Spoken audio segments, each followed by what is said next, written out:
Le second livre des rois, chapitre 1.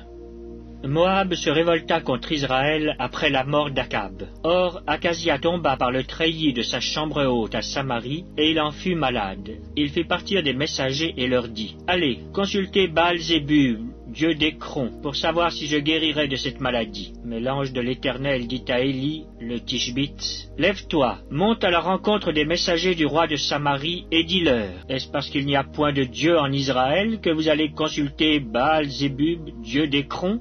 C'est pourquoi ainsi parle l'Éternel.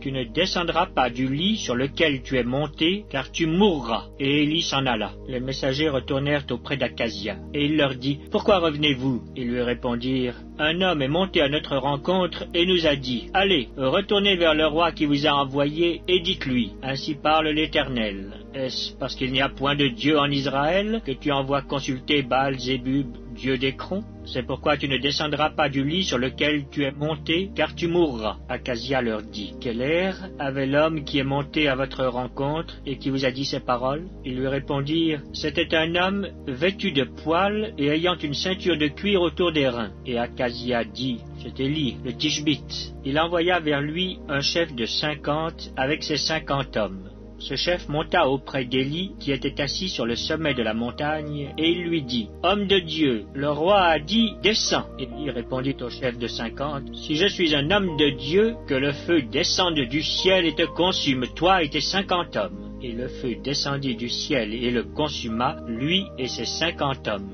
Akazia envoya de nouveau vers lui un autre chef de 50 avec ses 50 hommes. Ce chef prit la parole et dit à Élie, « Homme de Dieu, ainsi a dit le roi, hâte-toi de descendre. » Élie leur répondit, « Je suis un homme de Dieu, que le feu descende du ciel et te consume, toi et tes 50 hommes. » Et le feu de Dieu descendit du ciel et le consuma, lui et ses 50 hommes. Akazia envoya de nouveau un troisième chef de 50 avec ses 50 hommes.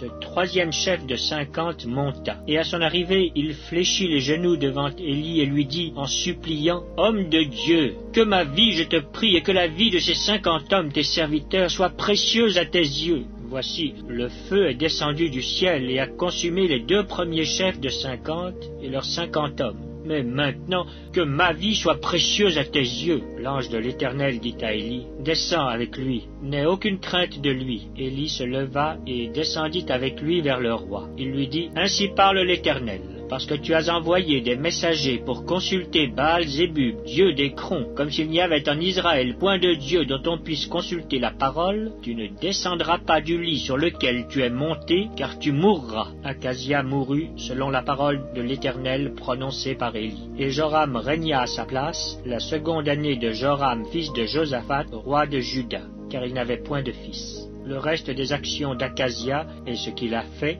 cela n'est-il pas écrit dans le livre des chroniques des rois d'Israël?